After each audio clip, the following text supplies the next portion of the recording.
Om Asato Ma Sadgamaya Tamaso Ma Jyotirgamaya Mrityurma Amritam Gamaya. Om Shanti Shanti Shanti. Om, lead us from the unreal to the real. Lead us from darkness unto light. Lead us from death to immortality. Om, peace, peace, peace. Well, thank you for coming over today. We will try an open architecture, informal satsang session. I'll say a few words, and after that, let's see how this goes. You can ask questions or comment, and we'll take it forward like this. So it's not going to be a full lecture, not in that format. You see, spiritual life, depending on how you set up the problem, the approach, the answer will be also according to that. One approach is the approach of devotion, bhakti. This is the one with which people are most familiar with. When we speak about religion, people really speak about that. Most people are aware of that. That there is God who exists, which we take on faith, and devotion to God, love of God, surrender to God. That is the goal. The problem is that we don't have faith in God. The problem is that we do not have love for God, surrender to God. And the solution will be to have faith in God and surrender to God, to depend on God, to pray to God to solve all our problems. That's one approach. This is what you might call the approach of faith or devotion. And that's what you find in most religions of the world. The theistic religions are like that. No matter whether it is Christianity or Islam or Judaism, or the theistic religions theistic approaches in Hinduism, Vaishnava approach, Shakta, all of them have this in common. Faith, love, surrender. So this is one way. But there are problems with this, as one knows. Suppose one doesn't have faith. Suppose one finds it difficult to believe, and as so many people do, especially in our age, it's almost like not having faith, not believing in God is cool. If you are smart and intelligent, and often parents come to me disgruntled. You see, my son or daughter is not interested in religion. They're asking all these questions. Parents are outraged, as if why are they asking questions? Yes, so faith is difficult. Faith actually is a good thing. If one actually can have faith, deep, lasting faith, which you can depend upon, it's a very great resource. I was reading Carl Jung.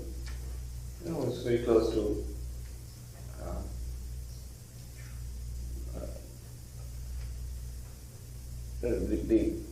one of the main strains or brands of psychoanalysis has come from Jung. Freud was clearly atheist. He was not interested really in a serious sense in religion, except as a source of pathology, psychopathology. But Jung thought very highly of religion. And he in fact said that I have often seen that these two major sources of psychosomatic diseases, especially psychological disorders, in middle-aged people. He said one is fear of death, and the second one is a disconnect from their religious tradition. They have somehow lost touch with their spiritual or religious tradition. And he says in therapy I always encourage them to get back in touch with their own church or whichever tradition they have.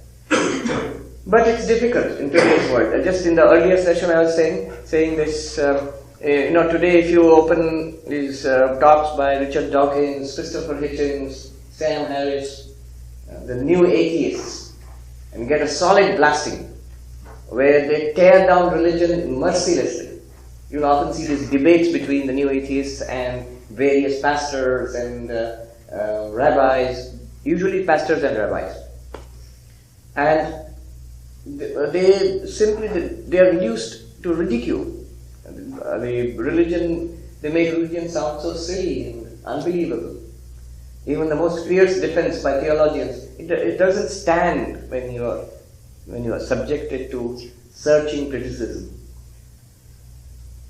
I quoted Richard Dawkins this morning, where somebody asked him, "You don't believe in religion, but people who do not believe in religion are a minority, tiny minority. Vast majority of people in the world believe in some form of faith, some form of God, some kind of religion." And his answer was devastating. He said, "Yes, majority of people in the world, vast majority, 90% or more, 99% believe in God in some form or the other. Alright. But then he says, if you look at Nobel Prize winners, scientists, far fewer actually believe in God. And if you look at Nobel Prize winners, there was a survey conducted. Turns out 80 to 90% of them are atheist. At least the Nobel Prize winners in science, I think.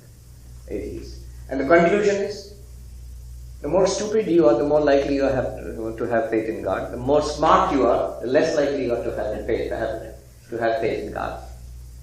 So faith in God, while a very good thing, is under attack. Always has been, but more so.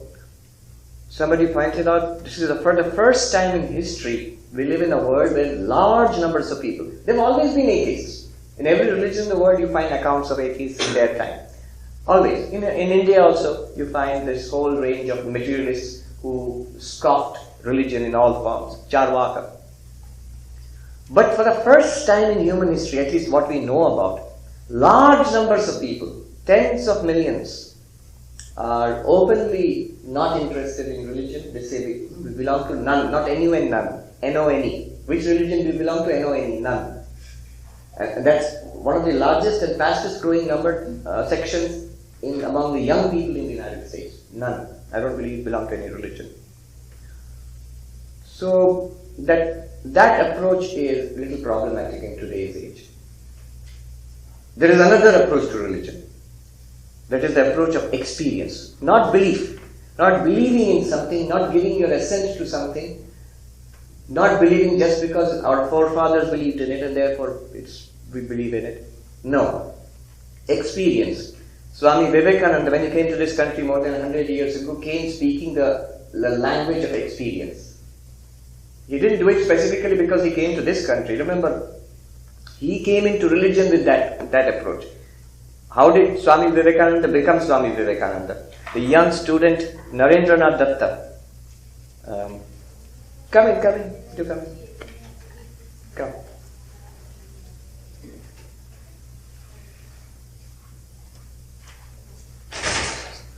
Come. So how did Vivekananda become Vivekananda? This young man, Narendranath Datta, went around asking, have you seen God? When you ask this question, have you seen God? You are not speaking about faith. You're speaking about experience, right? Am I making sense, what I'm talking about? So he's talking about a different paradigm of religion. Have you experienced God? He's not saying that does God exist, do you believe in God? He's not asking that. He's not asking what are the arguments in support of the existence of God. He's not even asking that. Come.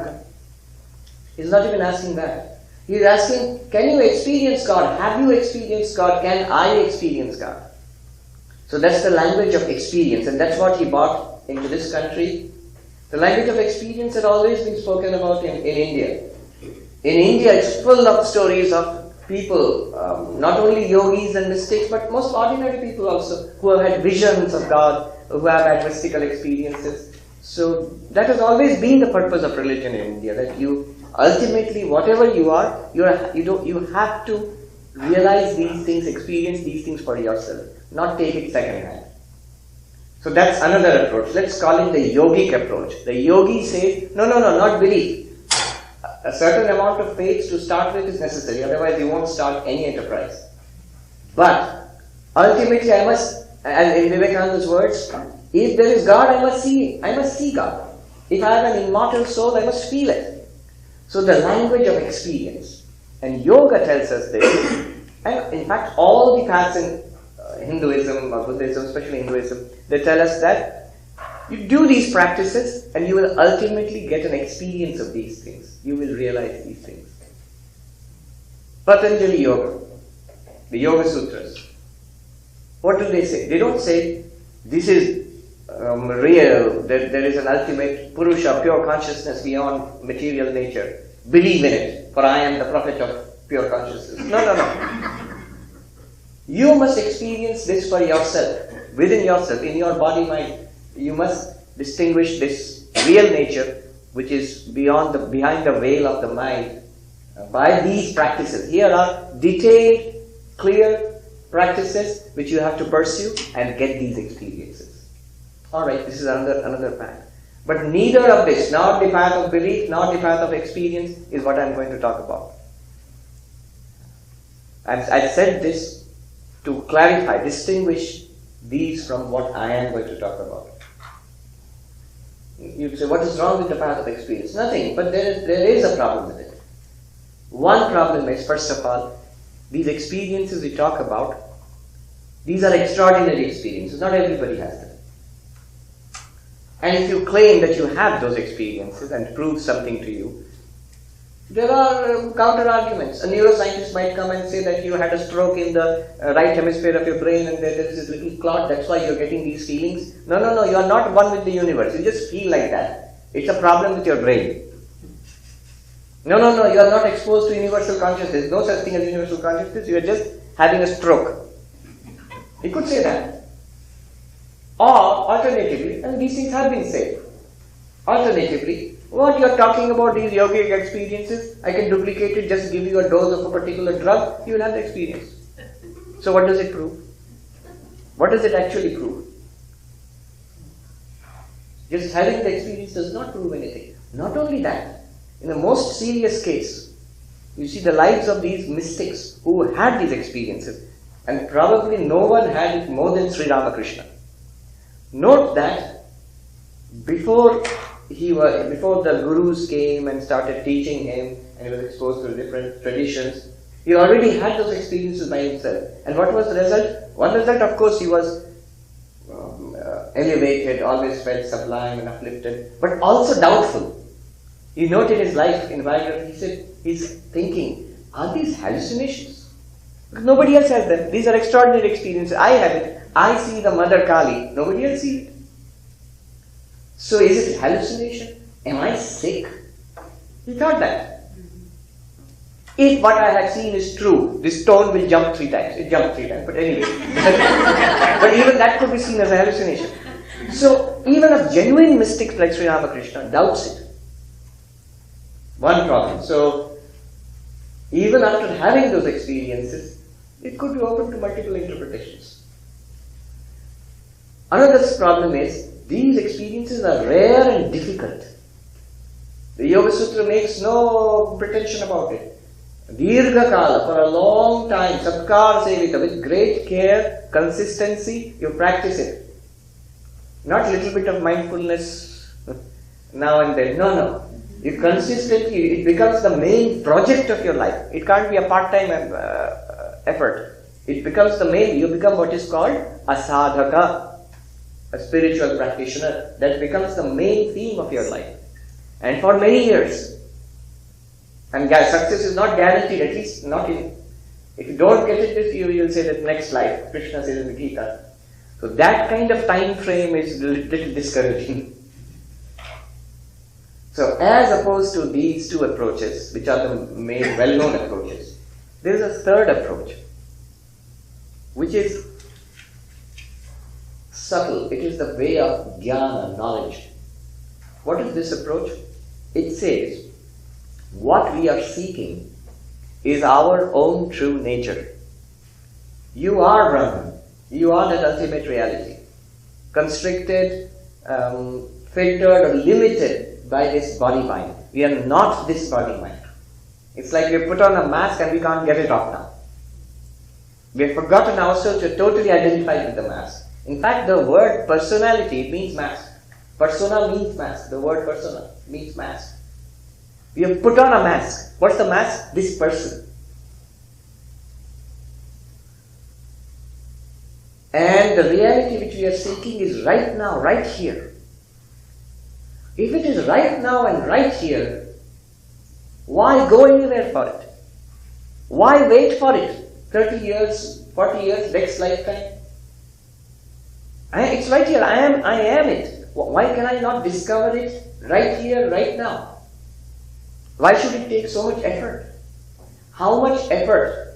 So an actor, suppose, acts as some other person, maybe Macbeth or something like that.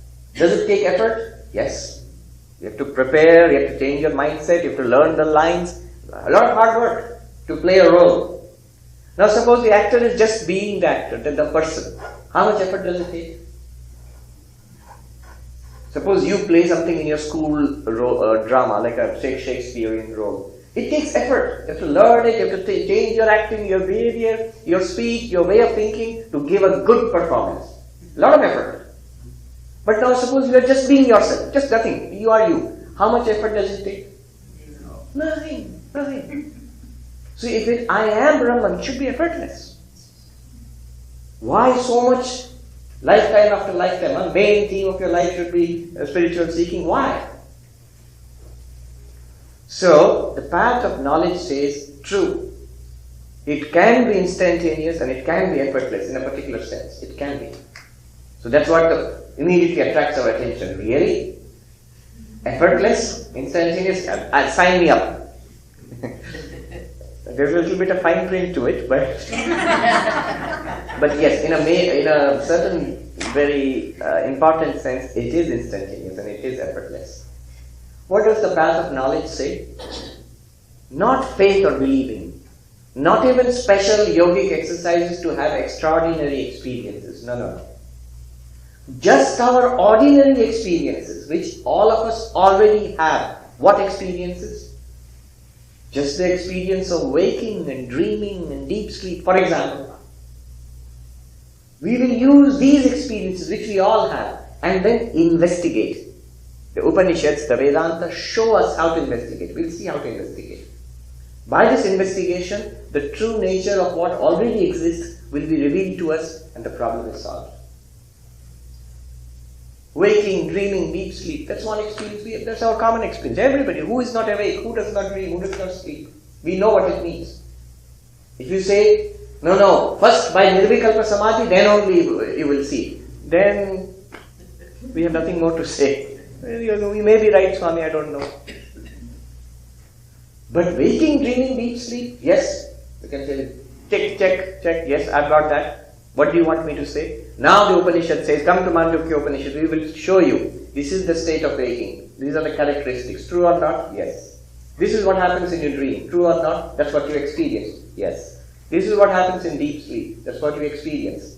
Now see what is underlying all of that, common to that. It's pointed out to us again and again. At first it may not be obvious, but then you begin to see, yes, they're trying to talk about something right here now.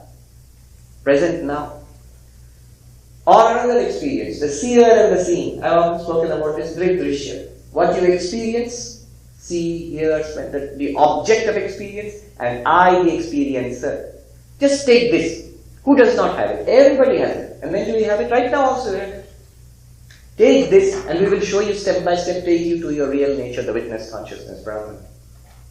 Or the experience of being in a body. See, most common experience. Here, physical body. Look inwards. The pranic body. Look further inwards. The mental body.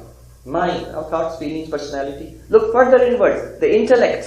The sheath of the intellect. The Pancha Kosha Vichara. The method of the 5 sheaths. Look at all of these methods. They are called prakriya, methodologies. What they do is, they take commonly available experiences, which everybody has. They don't say that, first come get this samadhi and then come to me, I will tell you something about it. No. What you already have, then I will step by step lead you to what the Upanishads say, that you are Brahman. You will actually see for yourself that yes, it is true. And once you see for yourself, the problem is solved. The prayer with which we started, Asato ma Sadgamaya, the whole project of Advaita Vedanta is that we are stuck in the appearance. We have lost touch with, the reality is right here. Without reality, no appearance. Without appearance, reality can exist. But without reality, appearance cannot exist. The false snake cannot exist without the real rope. The mirage in the desert cannot exist without the desert. The opposite is true. The desert can exist without the mirage. The rope can exist without being misperceived as a snake. That's true.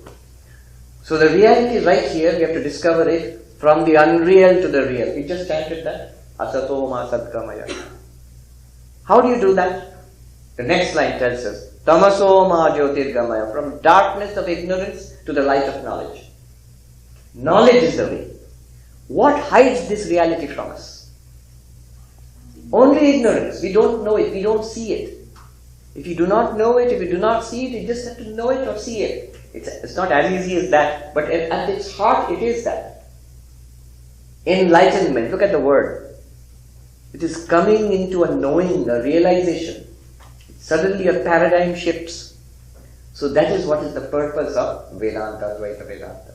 What will be the result? Why do we do it? The third line of the prayer. Mrityurmamritam gamaya. Take us from death to immortality. The way the whole spiritual life is understood in India is that we are going through a cycle of birth and death. In the Gita, Sri Krishna says, Jatasya hi dhruvo mrityu. For the born, death is certain. And so just don't just not say, yeah, I know that. We all know that, we don't pay attention to it. And that's why Jung said, most of the psychological diseases I come across in my clients are because they're denying death. And mritasya hi dhruvam janma, mritasya. Those who die, there's another thing that Krishna says. They are not gone, they will come back again. So that's good news, not good news. For an Indian, not good news, that's the bad news. You are stuck to this wheel of torture until you learn your lesson. You repeat school. And so the whole project of liberation is liberation from this cycle. And if you say that, look, a lot of this thing depends on belief. Because I understand I'm living now, but after death, I will go to other lives. Before my birth, I had other lives. Isn't that a kind of religious belief that you Indians have? Alright, you need not accept that paradigm. Just take this life. In this life, what is our problem? Dukkha, suffering. That's what the Buddha started with. Suffering is the problem. Can suffering be solved? In its deepest essence, can suffering be solved? Truly can suffering be solved? And we are seeking fulfillment, lasting joy, bliss, satisfaction, fulfillment, whatever you call it. So can it be attained? We get temporary joy in different things. Can it be attained? And Vedanta says yes. By discovering this reality within us, you reach complete fulfillment. A completion where you do not seek anything more. Sri Krishna declares in the Gita, Trishu Lokeshu, that in the 3 words, I have nothing to gain. So wouldn't that person be bored and drop away from life? Next Krishna says, yet I am ceaselessly engaged in action for the welfare of others. So it's not that you would drop out of life. You would definitely contribute more to life. Okay. So, project from the unreal to the real. Method, from ignorance to knowledge. And result, you go beyond suffering, go beyond sorrow. So that method here is, it did not say by meditation or by believing or by devotion. No, by inquiry. So the method here is an inquiry. In Sanskrit it is called vichara, an inquiry. Inquiry based on what? Based on our experiences. But not a free inquiry. It's an inquiry guided by the Upanishads. Often people think, the Upanishads, so you're thinking about who am I. No, it's not a free thinking about who am I. That can lead you anywhere. Who knows? The Upanishads, the teachers of the Upanishads know perfectly well where they want to lead you. So they're not doing free thinking there. They are taking that they already know. If you know your subject, when you teach your students, they may feel that they are on a subject of discovery. That they are on a path of discovery. Newer and newer things are coming. Wow, where is this going? You know where you are taking the students because you already know the whole thing. So the sages of the Upanishads, they know, they have attained it. They are taking us through this process of inquiry where we are discovering step by step. That is true. But it's not free inquiry that way. Neither is it faith. See, we are accustomed to thinking in binary, especially in the modern West, or not just the West. And the same thing is happening in India also. If you say religion, people reject it. Oh, that's faith. I don't believe in these things. What do you believe in? Free thinking. Now, Vedanta is neither that kind of free thinking where you sit and do armchair philosophy, nor is it the kind of non-questioning faith or belief. No. Here is something, it is already known and understood, and we are trying to sort of download that app into our system and discover for ourselves. Unless you stop me, I have a tendency to go on and on and on. It's my favorite subject after all. Do you have a question, a comment? We can take off from there. Yes. How do we then explain the mystic occurrences and powers of people that we have seen in history talking about it? True. And second question is, how do we explain the time as well, right? Some of these people could see future and things like that in terms of consciousness. True. And third. Wait. Gayatri Upanishad we talked about in the morning talks about Ananda as one of the attributes of consciousness. Yes. Now, the moment we put Ananda, isn't Dukkha also one of the, have they become equally? Yeah, right. Alright. So the first two questions are related basically. Mystic visions and powers are not being denied by Vedanta. No, not at all. So what Patanjali Yoga says, for example, there's a whole chapter on mystic powers. We are not saying they're wrong, or they're false, or they didn't happen. Of course they can happen. These potentialities are there, there's nothing extraordinary, they're extraordinary, but there's nothing supernatural about them. It's just a part of our nature which we do not know. It's a part of the potential of this body and mind which we have not known or manifested or explored. Yogis can do extraordinary things with their bodies. It's not supernatural. In fact, a healthy and trained body can do those things. We just don't know it. So if you practice those things, all those things like telepathy and many other things, foretelling the future, knowing the thoughts of others, those things come. Especially if you practice that particular path. See, depending on which route you take. If you take the scenic route, then you see many more things. So if you take the yogic path, if your GPS guru positioning system, somebody said, so if it takes you down the yogic path, then you will come across these psychic experiences and supernatural powers. All those things happen. I have seen monks in our order develop those things. Of course, remember, in all these paths, you are strictly warned against chasing those things. Because they are diversions from spirituality. The temptations of the world, they divert a person away easily. And those temptations are even more powerful because they are subtler and more powerful and attractive and extraordinary. So once yogis get those powers, the desire to use those powers, if you're like Superman, you would like to fly about a little bit and impress people. I knew a practitioner, an American guy, who showed some of his powers at a yoga meet. Now, magicians can all have all sorts of tricks, So it could be those tricks, So I asked him just to convince myself, does he really have those powers? So I proposed a simple test for him, which will convince me and nobody else. So I just went to him, one day after breakfast, I saw him standing there with a friend of his. I just walked up to him and said, straight away, no preparation, nothing, bang. Tell me what I'm thinking now. And he told me. Now, I asked him, where did you get these powers? And he said, it's not that I did any spiritual practice to get it, I have them. Which means it's a possibility in the human mind to have those things. If they are not there, Patanjali Yoga Sutra says, do these things and you'll get those powers.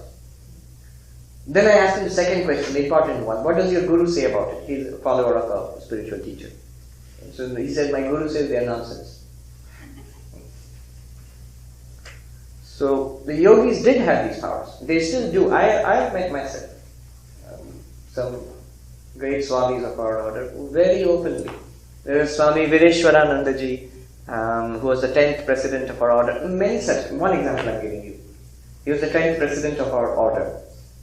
He was a disciple of the Holy Mother, Ma Sharda.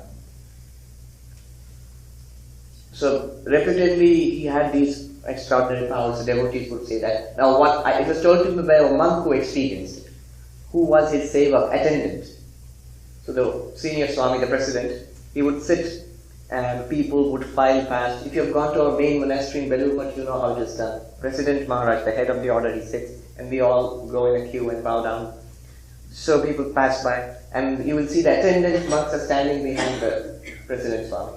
So this monk was on duty that day and he wanted to test. He said, I had heard so many times that the Swami sees what's in our mind. And he said, let me see. So he stood behind the Swami and he told me obviously, first time, that's his experience. He started thinking all nonsense, all un-monk-like thoughts on purpose. And the Swami is sitting there, he's standing behind and thinking these thoughts. And the Swami would sit like this. He was a tiny, tiny man.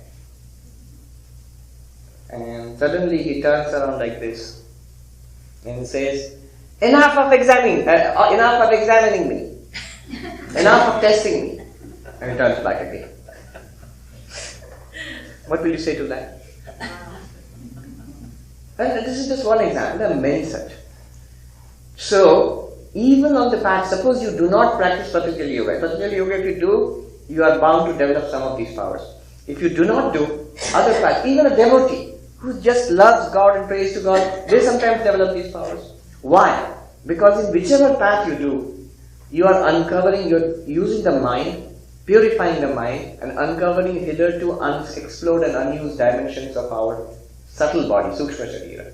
And these powers come into play. So possibly, if we really led a yogic life, everybody should have had this power to some extent. But they are dangerous. And you come across them in every religious tradition of the world. Christian mystics, Sufi mystics, Buddhists. One Buddhist teacher, one Buddhist story is that they went out begging. When they came back, they reported to the Buddha that this monk, they were excited, this monk, he has developed such extraordinary powers. He floated up in the air or something like that. The Buddha said, call him. So the monk was called and the Buddha said, give me your begging bowl. He took the begging bowl and smashed it on the ground, which is a sign that you are expelled from monkhood. So, no, never use these powers.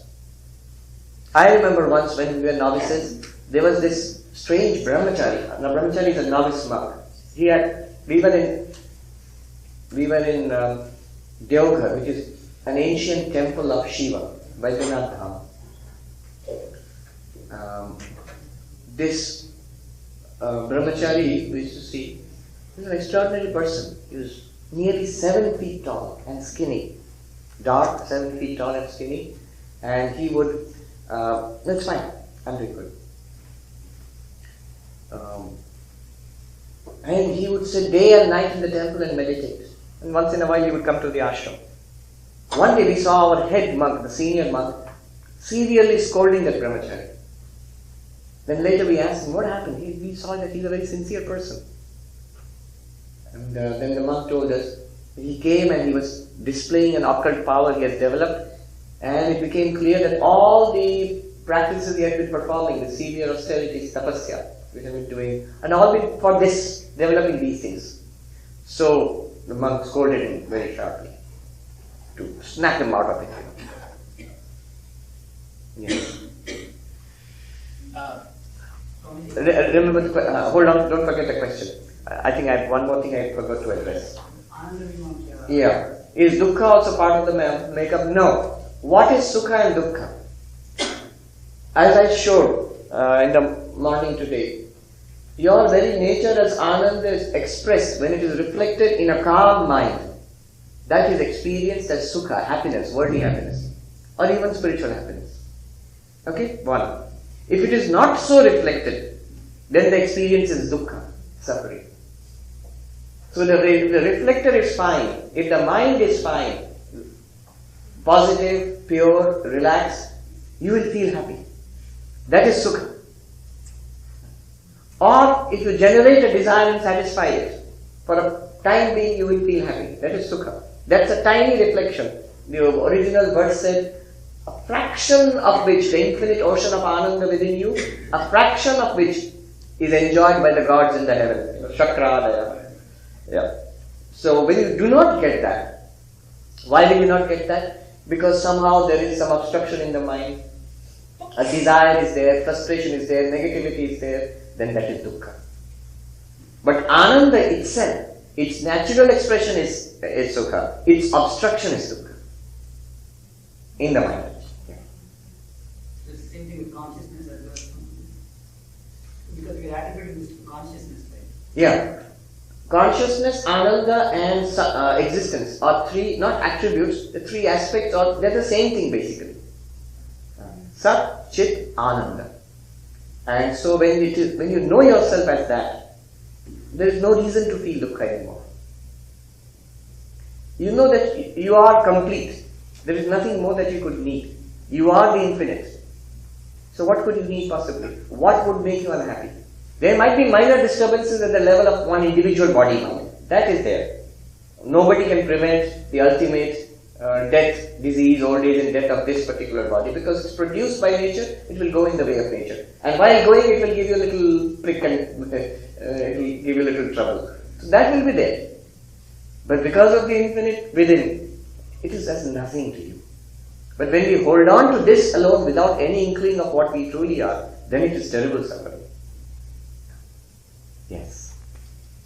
So my question is in connection to what you just said.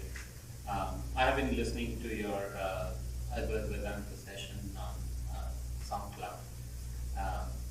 So many times this body and mind, even if I follow you and whenever I understand it, but still when body gives a pain, all this learning and knowledge goes away, all gyan goes, it's totally vanished and completely you are, in that moment you are in pain, you are just not following that, you are not a body, you are not a mind, and you are just, so then that happens so frequently in life.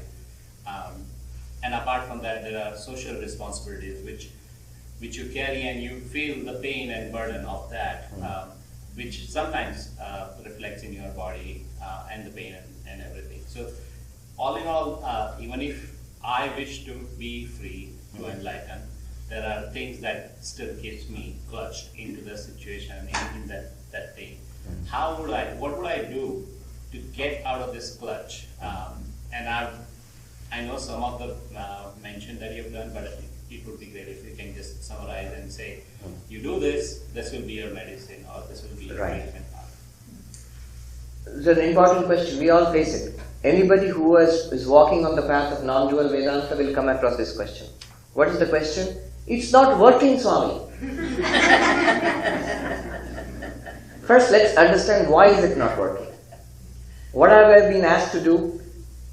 Take in these teachings, consider them, argue over them until reason it out, until it's clear to me, then assimilate them until it seems real to me at least. But the problem is in the third stage, usually. Before this, the problem would have been you would have said that I heard you, but I didn't quite understand this. Can you explain? So there's a question, and you need an answer for that, an argument to solve the confusion. But now you're saying, all that apart, why is it not working in day-to-day life? It should overcome suffering. It's nice as a philosophy, but it's not overcoming suffering. I'll give you the answer that traditional Vedanti in the Himalayas would give. They have very specific term for this. Paroksha jnana cannot destroy aparoksha suffering. Paroksha means indirect knowledge. Indirect knowledge in the sense, I have read it, I have understood it, and I know it's a possibility, I've got some intellectual clarity about it, but that's it. I still feel I'm a body and mind. So whatever happens to body and mind, I suffer that. This feeling is a direct feeling, it's not a theoretical feeling. I feel I am this. I didn't have to attend classes to understand or realize this. This is natural from birth. This is what has been taking me from life to life. So it's deeply ingrained. It's a direct experience. That I am body and mind is a direct experience. It's not a theoretical construct. Now, as long as Vedanta remains up here as a theoretical construct, until that point, it is not enough, it's not powerful enough to cut down this direct so-called experience that I am the body. I'm saying so-called because it's a false experience. So what do you have to do? The indirect knowledge, it's called paroksha jnana, has to be converted into direct experience or direct knowledge, aparoksha jnana. What is aparoksha jnana? What's the relationship? What you have studied and what you have understood and what you have become convinced about, clarity, that itself will deepen into aparoksha jnana. But that's why Vedanta comes with the fine print. It's at this point you need to look at the fine print, where they will say sadhan chatushtaya sampanna pramata adhikari. This is a sentence. It says who is qualified for Vedanta? The one who has fourfold qualifications. What are those fourfold qualifications? Viveka, Vairagya, the sixfold disciplines, and intense desire to be free, mumukshutva. What is Viveka? A clarity that there is an eternal spiritual reality and everything else is transient. We studied in the third verse, Shashvan Nashwaram Eva Vishwamakilam Nishchitya Vacha Guru. Today we were studying yesterday that the whole world is impermanent. Anityam, Manityam, Sarvam Anityam, impermanent, everything is impermanent. Everything is going to flow away from my hands. And there is something which is an eternal reality worth attaining, worth realizing. And then second qualification, a disposition to let go, disregard the non-eternal and to turn my attention to the eternal. That I am Brahman, let me try to realize this. And this is backed up by power. Where does power come from? Discipline. Shama, quietness of the mind. Dhamma, control of the body, senses. Uparati, turning the mind away from excessive engagement with the world. Samadhana, focus on Vedanta, not focus on world, focus on Vedanta. And then Titiksha, a spiritual toughness in spite of problems. I may have physical problems, I will continue with the Vedantic pursuit, spiritual life. I may have social problems, financial problems, health problems, whatever it is. The world will keep throwing these problems at me. Do I not put up with these problems for a career, for raising a family? We all do that. To run an ashram. Someday I may feel healthy, someday I may feel sick, someday I may not be in the mood, but I have to do it. So, this kind of spiritual toughness is required in Vedanta. Whatever problem the world throws at me, I will stick to my spiritual quest. Titiksha. And then Shraddha, a working faith that what these people are saying, the texts are saying, the teachers are saying, it's true. I don't realize it yet, but others have and they have benefited from it. Let me try and I'll get it. That kind of faith, a working faith. So, and the intense desire to be free. So this kind of qualification, as we develop, how will we develop these? When this kind of qualification is there, our study of Vedanta easily becomes, it lights up into reality. Then we can clearly see, when the pain is coming, yes, it's an object. I can actually say in the middle of the pain, it's still hurting. But I can see, I am the experiencer and it's an experienced object. Like this object, it's an object. Like this body, it's an object. Like the breath, it's an object. A sensation. Pain is what else is a sensation? It's also an object to consciousness. I can actually stand as consciousness and look at the pain. And there are any number of examples which we read about and which I have seen also in my life. People can do that. Mortal pain at the time of death. Just today in the morning I was telling you about Shikshanandaji, who suffered from liver cancer and died. all throughout serene. The doctors were saying that he must be in excruciating pain, but no. So it is possible. But what you are saying is also true. There's a funny story. A monk, the two stories go together. Turiyanandaji's story. Swami Turiyananda was a disciple of Sri Ramakrishna, very great Vedantic. He came to this country, West Coast at Shanti Ashram and all. New York also was there, Vedanta Society. Hari Maharaj. When he was a young student, he used to visit Sri Ramakrishna. And Sri Ramakrishna was dying of throat cancer. A doctor recently told me it's one of the nastier forms of cancer. Because one reason is, of course, you can't eat properly, it hurts all the time, and even you can't swallow your saliva that pours out of the mouth. It's pretty difficult. I mean, it's difficult to manage the patient that way.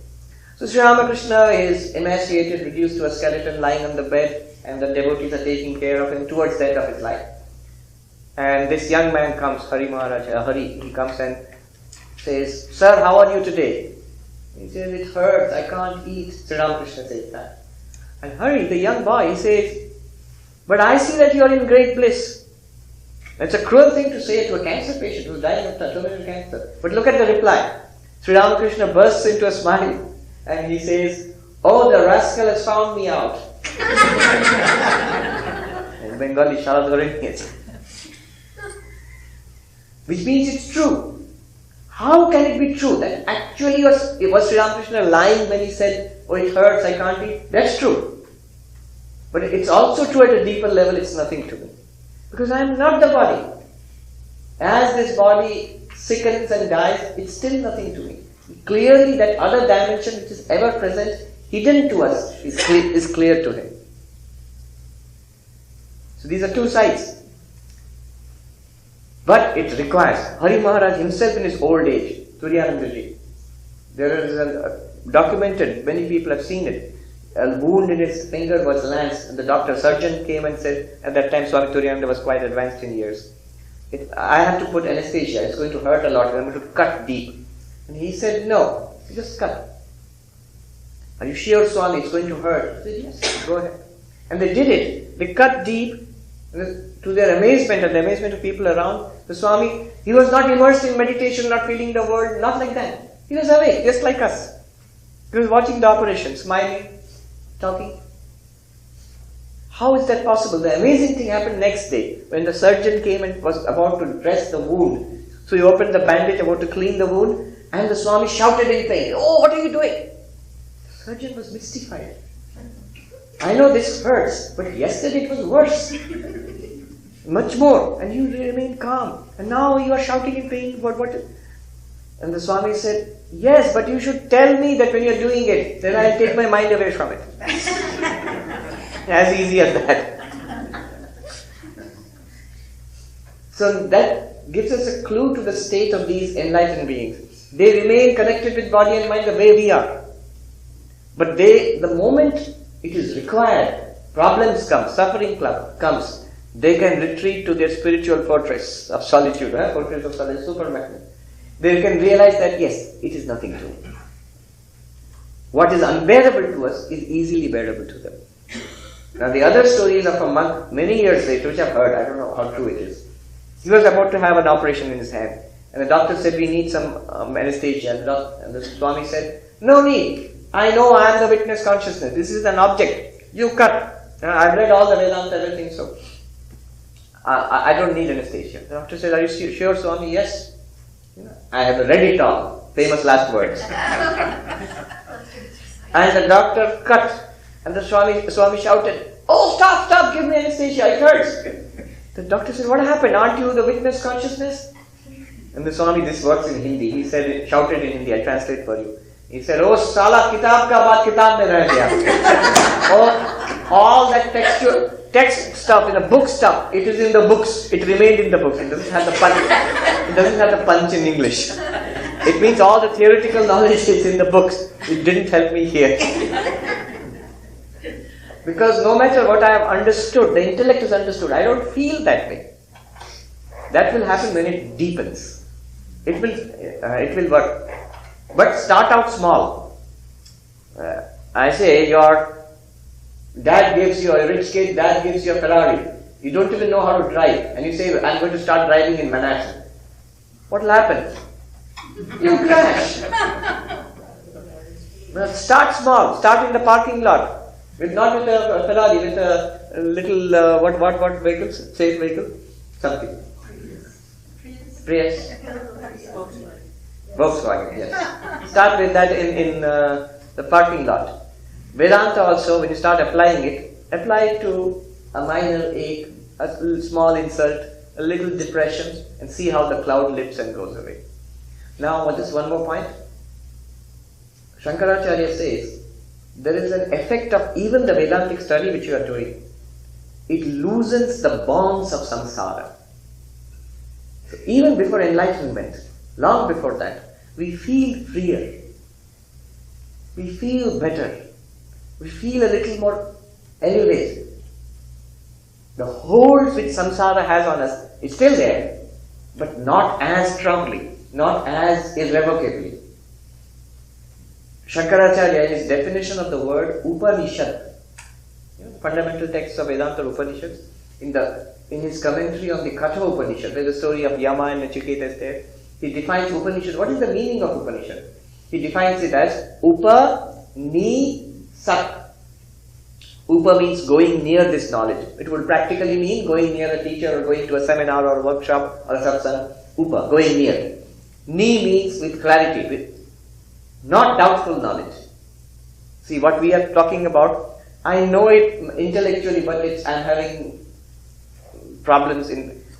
Ni refers to nishchayena. Absolute clarity is there. It's no longer, there is no question of confusion. And sat, the word sat, the dhatu sat has three meanings. Vicharana gati avasana. It destroys ignorance. It takes you to Brahman. Takes you to Brahman means it makes you realize. It doesn't physically take you anywhere. And avasana, it loosens the bonds of samsara. That happens. As we progress, it's not that there's only a payoff at the very end. Every little bit of this helps.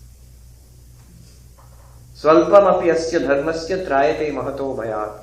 Even a little practice of this saves one from great fear.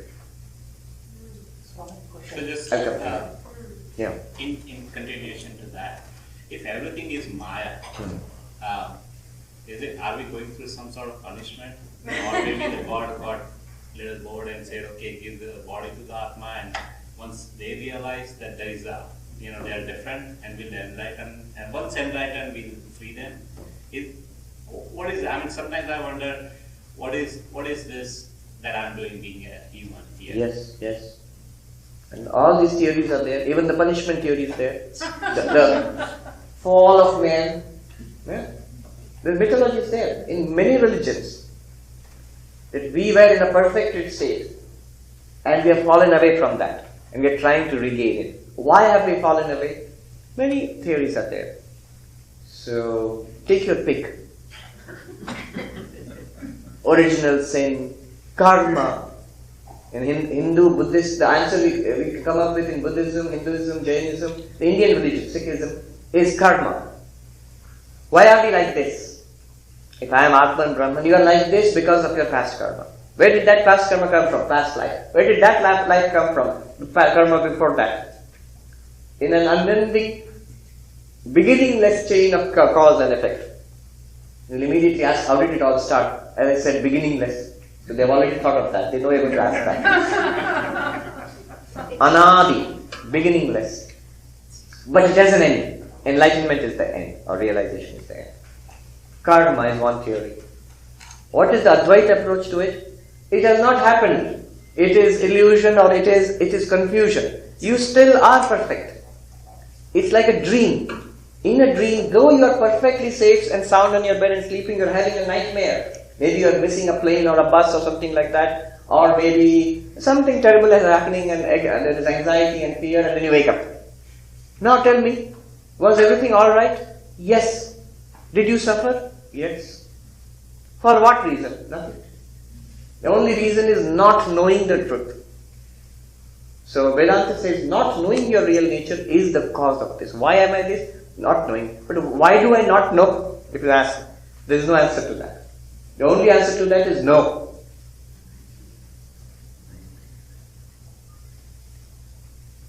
everybody says control your senses, right? Yeah. So, at least the literature I read, most of them says, no, you do yoga, you do meditation to control your senses. What does Jnana Marga say? Control your senses. Statement? Yes, absolutely. More than others. Yeah. You see, it's not just spiritual life. Civilization itself depends on our controlling our senses. If you go to any theory, go to Freud. We spoke about Freud, who had absolutely no interest in. He had interest, but he did not believe in religion. He was not a believer in religion.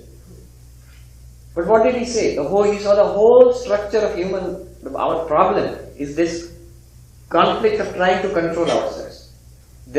Our ego functions as the id, the basic instincts coming up from our subconscious. I want this, I want to eat that, I want to fight with that, I want to punch that fellow. And then there is the superego, which has been inculcated by society. Parents have told us, no, don't grab, ask for permission, share with your friends. Don't hit your friend. Say sorry. This is superego. It is telling the id to go against its real nature. Id is going against what the superego is saying. Superego is trying to suppress the id. You can think of the id as a very naughty 3-year-old or 4-year-old. And the superego is like the harassed, not just parent, harassed parent. Frazzled parents. Trying to manage. In between is the ego. The feeling of I which you have. All three are the ego, but in between is the ego which tries to balance the superego and the id. Negotiates. Don't grab it, but have one.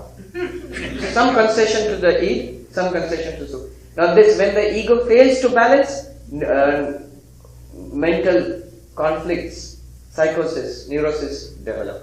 So that's very oversimplified version of.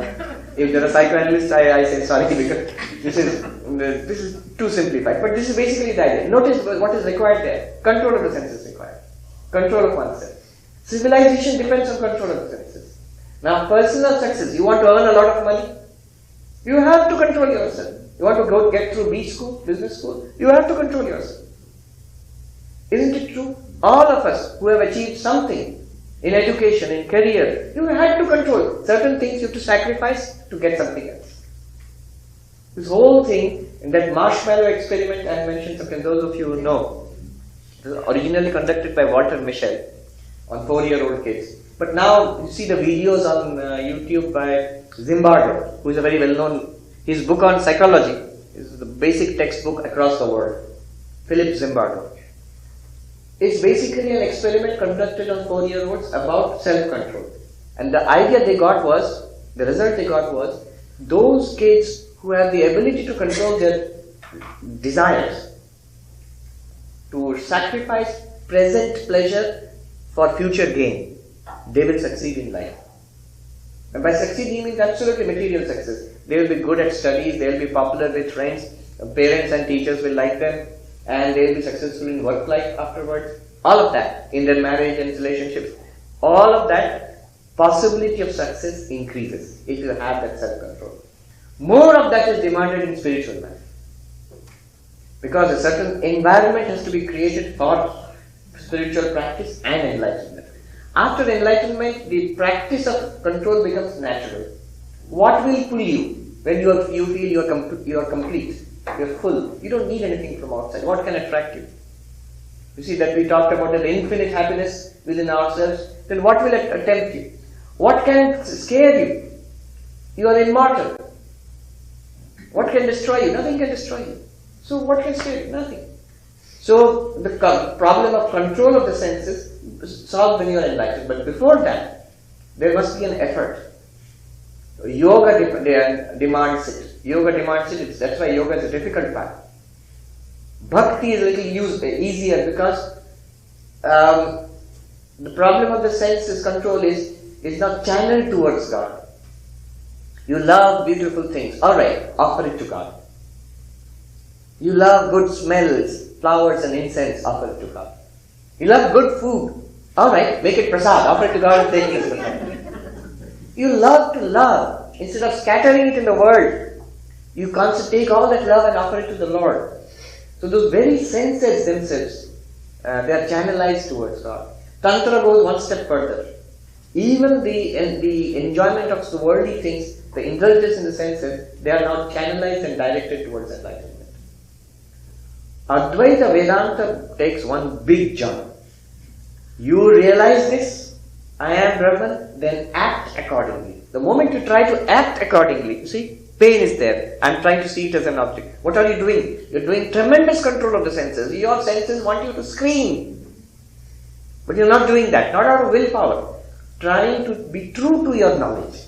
If I am convinced I am not the body, I am the awareness of the body. I am the awareness of the sensation of pain. So I must be separate from it.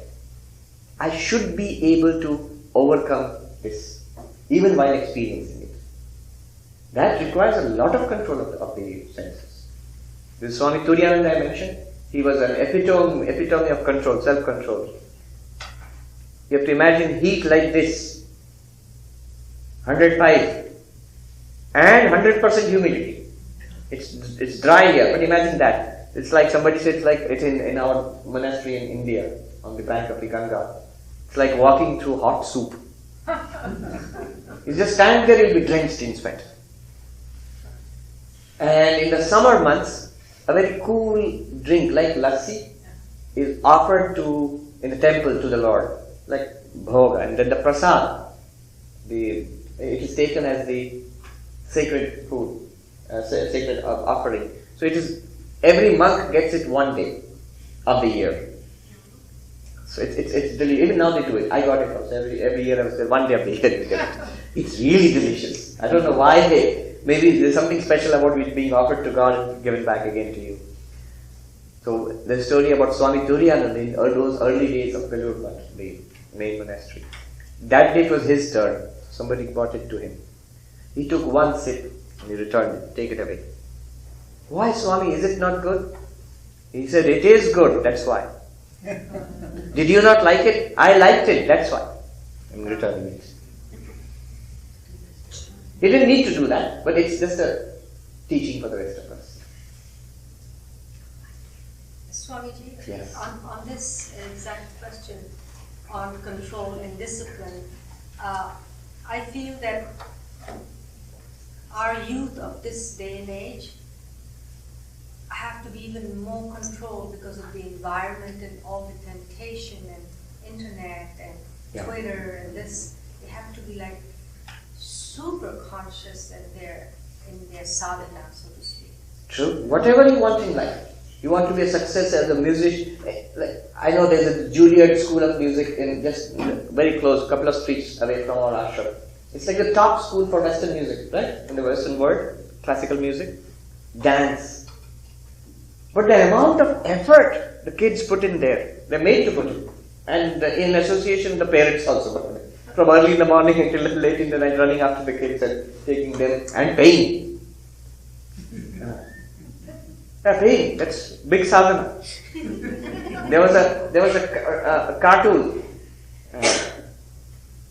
Son, daughter is there, son is there, youngest son is there. They are all standing with their gadgets. Daughter says iPhone, and the son is saying iMac, and the little kid is saying iPod, and the dad is standing behind with a glum face. I paid. I paid. That is true. And this is a subject in itself. How this modern technology, which is so wonderful in our pocket, but it's also very distracting. And it is becoming more distracting. There was a talk, I think brain hacking or mind hacking by an ex-Google engineer. I think it was on PBS. It was a 60-minute talk. Do you remember? Anybody remember? Or 60 minutes or something like that. Just Google mind hacking or brain hacking and you'll see a Google engineer who actually revealed that in Silicon Valley, a small group of companies and a small group of dedicated task force in Twitter, Facebook and some of the other social media platforms, how they are working to make these phones more addictive. For example, have you noticed in recent times the phones make a little ding, little buzz, little beep, little prompt. Why? Yes, it's drawing your attention. Something has happened. A text has come, an advertisement has come, something or the other. But why do they do it, They say that they offer little rewards. That when you hear the ding or the ping, if you look at the phone and something has come, there's a little bit of satisfaction which works, gives you a little bit of dopamine in the brain. They actually traced it. They say that this is the exact psychology of addiction. That's how slot machines, that's how Las Vegas works. On a bigger scale. This is the psychology of addiction. Very soon you will feel uncomfortable. You keep looking at the phone, it's not doing anything. Why? What happened? Nobody loves me.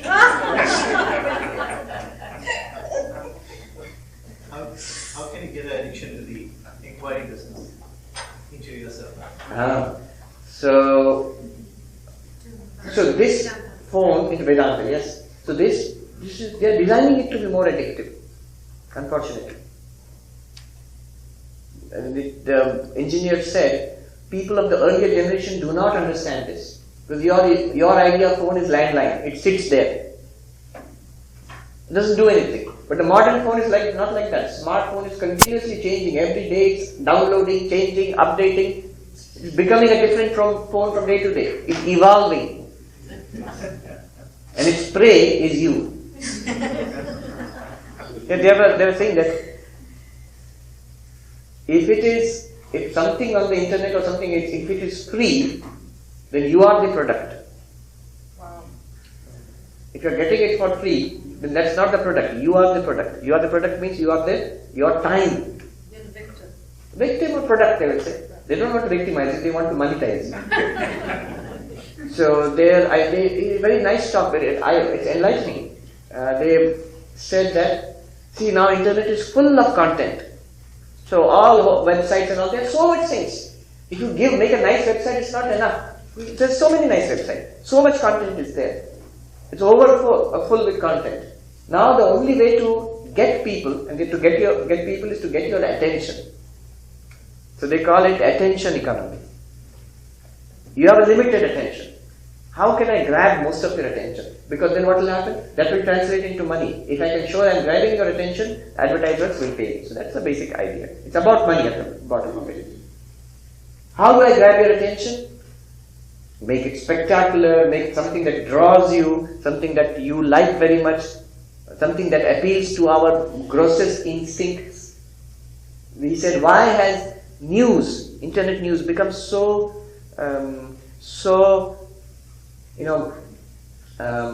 sensational, extreme? Balanced reporting is not there. There's a reason. The reason is competition. They're competing to draw your attention. The same thing, if it is stated in an extreme way, agitating way, which makes you angry or excited or happy or furious, that's also good. You will read it. The same thing if it is stated in a very balanced way, boring. And unfortunately, this takes you further and further away from the truth in either direction. So he called it very nice. He called it's a race to the bottom of the brainstem. What is at the bottom of the brainstem? Our animal instincts. And they are powerful. So they will try to find out what is most powerful in you. Those animal instincts are powerful. Anger, lust, greed. If I can appeal to that, I can hook and get your attention. So he says it's just like being addicted to drugs. These phones. On a minor scale. If it was like drugs, it would have been banned.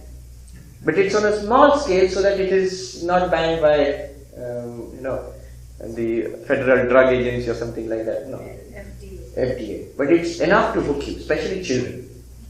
So training of attention. Daniel Goleman, who became famous because he coined the term EQ, emotional intelligence. His latest book is on focus. He said, I have been hearing so much from parents and teachers about how students are not paying attention. I think it's a epidemic, a crisis of attention in our country. So he's written about focus. And that requires control of the senses. The opposite is sadhana. He is asking, how do you become addicted to self-inquiry? One good way, beauty, at least what I like about this path is, what is our favorite subject in the world? Ourselves. I, me, myself. Vedanta is, people think Vedanta is so boring, it's dry. No, it's about the most exciting thing. You. It's all totally about you and nothing else except you. Another thing why this path is so exciting is, what we are dealing with is continuously present directly now. If it's something promised in the future, it becomes boring and difficult to believe in and difficult to hold on to. But it's continuously available.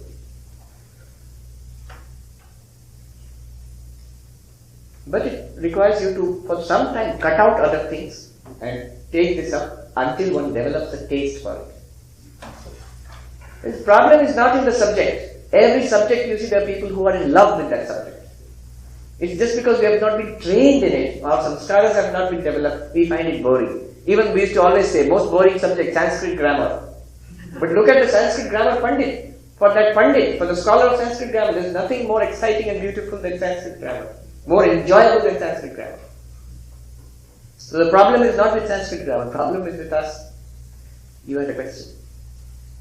For every sadhana, one of the basic requirements is that intense longing, that intense desire. Yes. For us in this world, that intense desire is there sometimes, it's not there, you'll be there 4 days, it will disappear 2 days, and then it will come back. So are there any tools we can use? Or Yes. Every one of the yogas has this. When you start practicing, have a daily practice, where regardless of whether you are in the mood for it or not, daily practice. Sometimes it will become mechanical, let it become mechanical. It should not be under the control of the whims of the mind. Morning I will sit down for meditation. I will do my prayers. I will do my study. Evening I will do the same. Come what may. If it is too much work pressure and all, it will be reduced, but it will still be there. As a result, what happens is, the taste is developed. What you dwell on for a long time, even if mechanically, if you do it intensely and seriously, it will come much faster. If you don't do it seriously, just do it mechanically for a long time, it will still have its effect. Nothing in spiritual life is wasted. But it's good to do it intensely and give more and more time to it. If we do not do, what will happen? Are we lost? No, but then the scenic route is there for us. Nature will lead us around through ups and downs, through suffering, kicks and blows, until suffering drives us to spiritual life. But why take a painful route? So, a regular practice. They say, Vaidhi, in the path of bhakti for example, they say Vaidhi bhakti leads to parabhakti. Vaidhi bhakti means ritualistic bhakti. So I do puja, I do prayer, I listen to bhajans on the music system, or I sing or chant myself.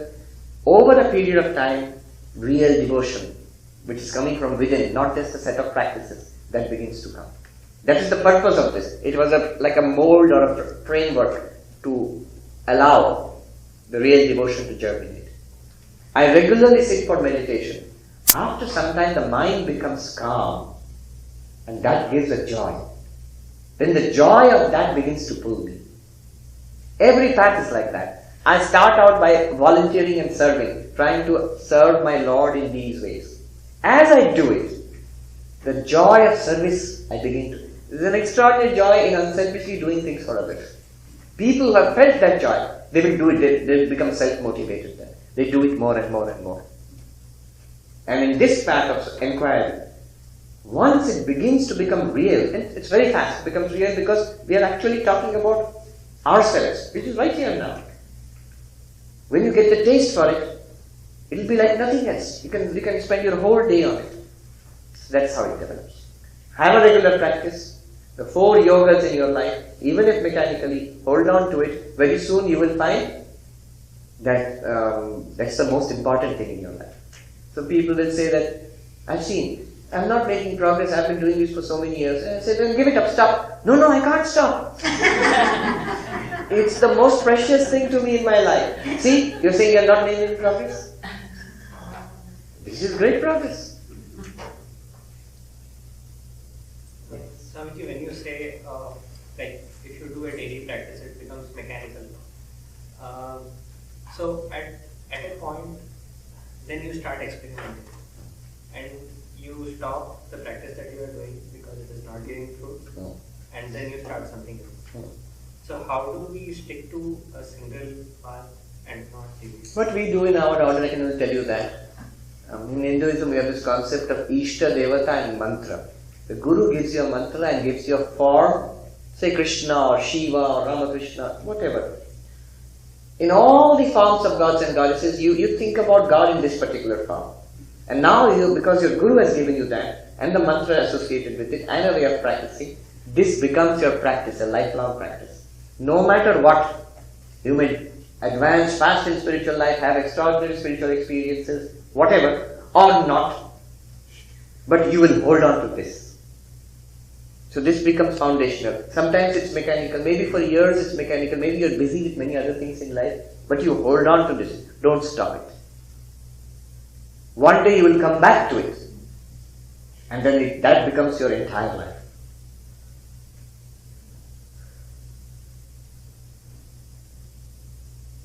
Yes. Swamiji, that experience says that if a person keeps on repeating certain things mechanically, while thinking something else at the same time, over and over, it keeps on going, the mind will become dull. If a person is doing some japa, and is thinking that I have to go and I have to bright this guy, I have to do something else. And the mouth japa is happening, a person is doing mala also. Right. So that really doesn't help.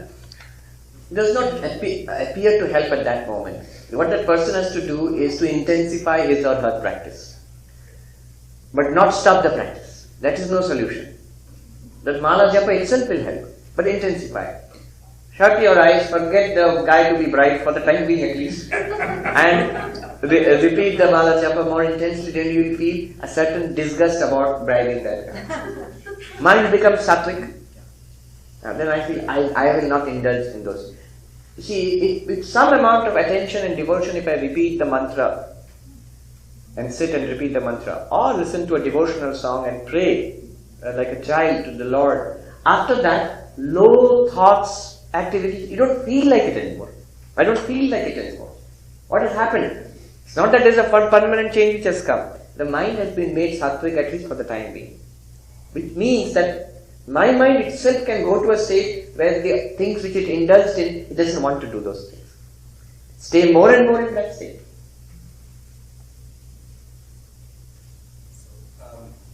How do you achieve your dreams and while still focused in Vedanta?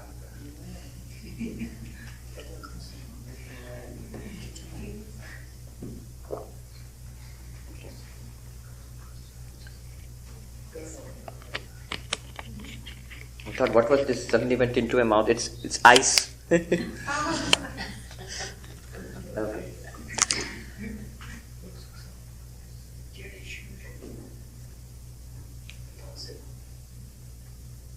What dreams?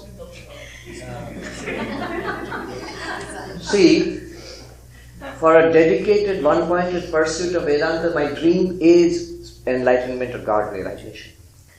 That day we showed the progress in spiritual life, how we move ahead in spiritual life. You remember the 4 stages? One way of looking at it is this. The instinctive life, pamara.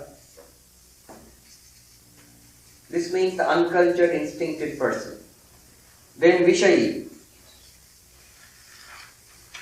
who pursues worldly goals, but with morality, ethics, discipline, and what one might consider a decent person in the world. What the same thing as this pamara one, but on the basis of morality, ethics, within the limits. And then sadhaka, spiritual seeker. And then the siddha, the enlightened one. So what does the pamara want? The 4 goals of human life, dharma, artha, kama, moksha. The pamara wants kama, pleasure, artha, wealth, and there's a whole spectrum. Pamara means instinctive life. So whatever I want, whatever desire comes up, like that id, I want to do that. It could be at the bottom of this spectrum, could be a person who's a drug addict, who's an alcoholic, who just lives for the next drink on the drug. Nothing else, because he's overwhelmed by that, cannot control. It is a very miserable life actually. On another end of the spectrum could be a person who is really a successful person in the world, multi-millionaire, maybe rich and famous, whatever it is, but no, basically not a decent person, not a good person. We know such people in the world who would do anything to achieve their goals, as long as they are not caught by the government or the police or the IRS.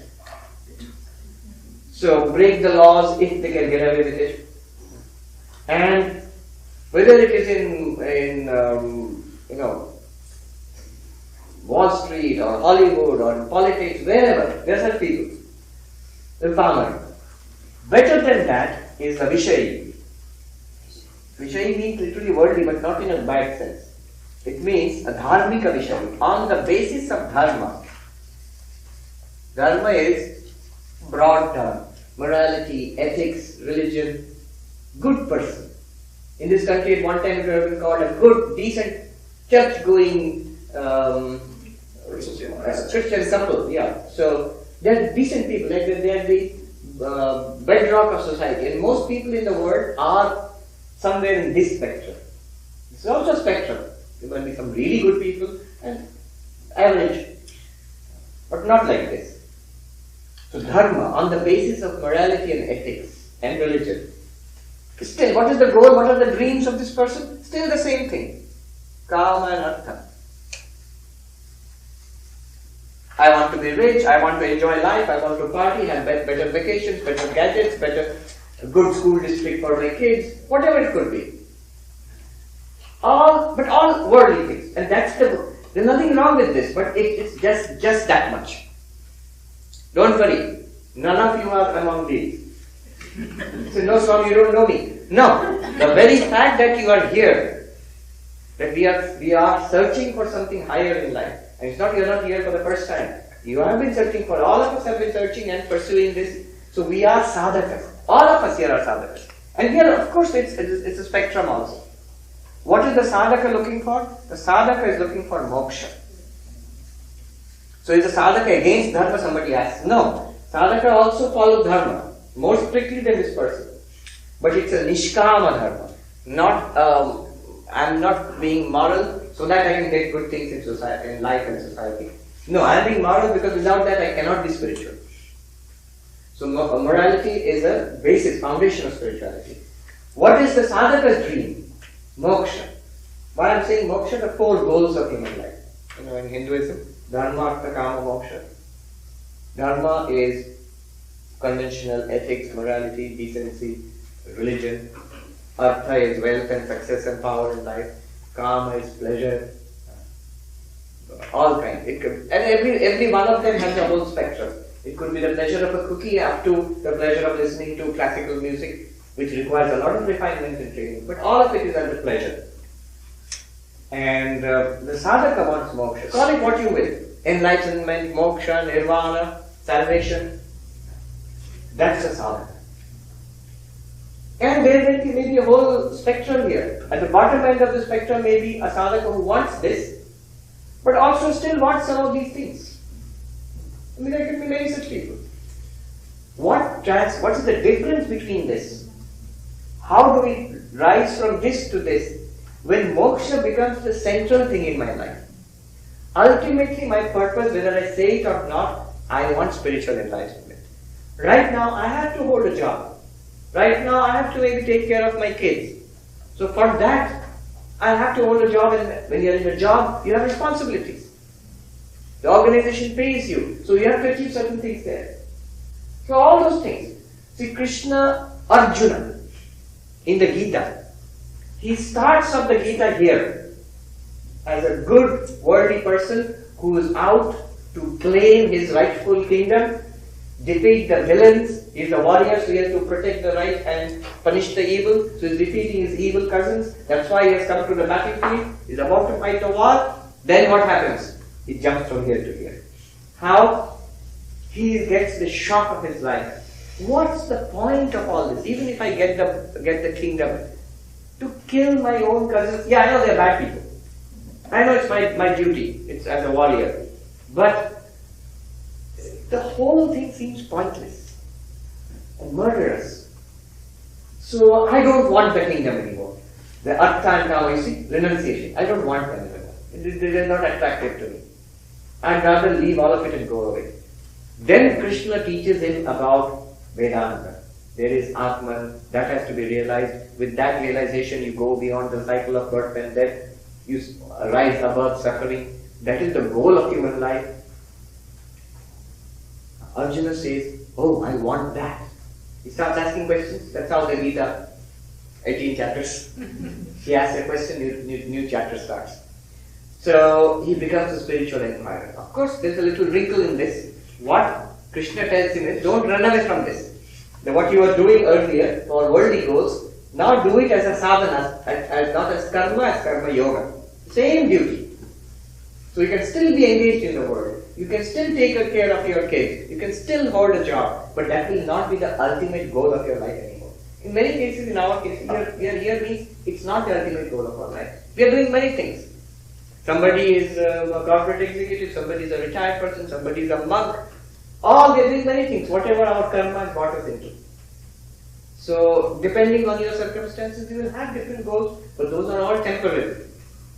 We all know that. Whatever your goal is, you know deep inside there is a higher goal, purpose to life, moksha. Then you are a sadhaka. If you start acting on it, pursuing it, here means you are already acting on it. Then you are already a sadhaka. The only thing is to be a better sadhaka. We minimize these. Sri Ramakrishna would always say, plain food and clothes. When he would bless. At one time, Narendranath, who became Vivekananda, was in dire circumstances. His father had died, the family was in debt, he couldn't get a job.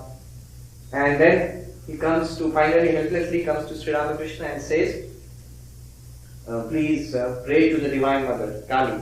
Brahman is useless. Existence, consciousness, bliss. Will it give me money? No. Brahman can't give me money. Brahman is the same. If you are poor, it's the same Brahman. If you are very rich, it's the same Brahman. If you are very sick, same Brahman. From Brahman's point of view, there is no problem. Very healthy, same Brahman. Brahman. If you want something in the world is in the domain of Maya, the Divine Mother. If you want something in the world to change, it should be this way rather than that way. Up to, in Kama, Artha, Dharma, up to Moksha. It's entirely in the domain of Maya. Up to enlightenment. There also you have to pray to the Divine Mother.